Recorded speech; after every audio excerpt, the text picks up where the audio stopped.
Welcome back to my channel.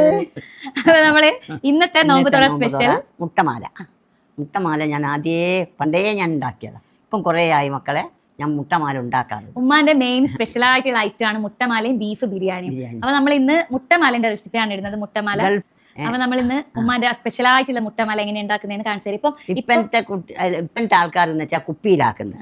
ഞാൻ പണ്ടേ പിലാ ചപ്പ് ഉണ്ടാക്കുന്നത്. അത് ഞാൻ ഇന്ന് ചെയ്ത് കാട്ടിത്തരാം. ഓക്കെ, അപ്പൊ നമുക്ക് വീഡിയോയിലേക്ക് പോവാം. വലിയ ചപ്പ് എടുത്ത നമ്മളെ മുട്ടമാലക്ക് വലിയ ഇല വേണം. അതെല്ലാം ഇതാ ഈ കട്ടിയില്ലാത്ത ഇല. അത് മേലോട്ടതാ വലിപ്പമുള്ള. ഇത് മതിയോ? മേലോട്ടുണ്ടോ? പക്ഷെ വലിപ്പമുണ്ട്. നാളെ ഒരു കട്ടിയില്ല ഇല. അതാ അങ്ങോട്ടതാ. രണ്ടു മൂന്നെണ്ണം പറിക്കാം. ഉമ്മക്ക് ഏതാ പറ്റുമോ എന്നറിയില്ല. ഏതാ പറ്റ അങ്ങനെ നമ്മളെ ഇല പറിച്ചിട്ടുണ്ട്. ഇലക്കൊരിതില്ല അല്ലേ? ഇത് ഉമ്മാക്ക് മതിയാവും. ഇത് വൃത്തിയുണ്ടല്ലോ. വൃത്തിയില്ലടെ പക്ഷീന്റെ കൂട് കണ്ട. ഇതാ ഇന്റെ ഇവിടെ തന്നെ.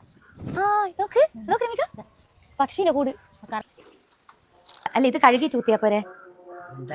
കഴുകിത്തരാം.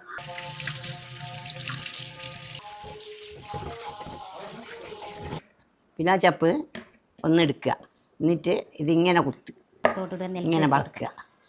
എന്നിട്ട് വലിച്ചിട്ടിതാ ഇങ്ങനെ കുത്തുക. ഇനി മുട്ട എല്ലാം ഉടച്ച് ഇരിപ്പായ.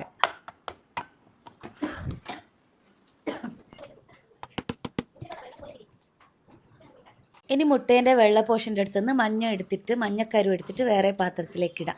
അത് നമ്മളൊരു അരിപ്പേൻ്റെ മേലെയാണ് ഇടേണ്ടത്. അപ്പം അടിയിലൊരു പാത്രം വെച്ച് കൊടുക്കുക. ഒരു ഗ്ലാസ് വെള്ളം എടുത്തിട്ട് അതിൽ വയ്ക്കുന്നു.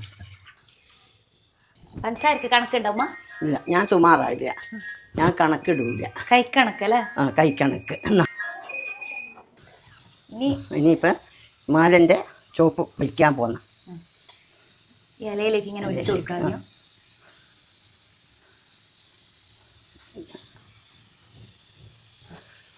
ഇങ്ങനെയാണ് മുട്ടമാല.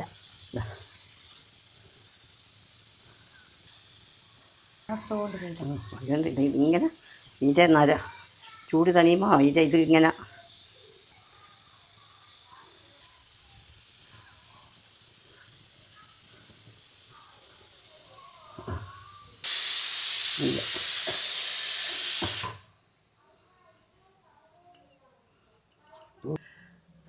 ഇങ്ങോട്ട് കൊള്ളി കൊണ്ടുവന്ന് വെള്ളം ഇമെന്താക്കുന്ന കണക്കല്ലേ?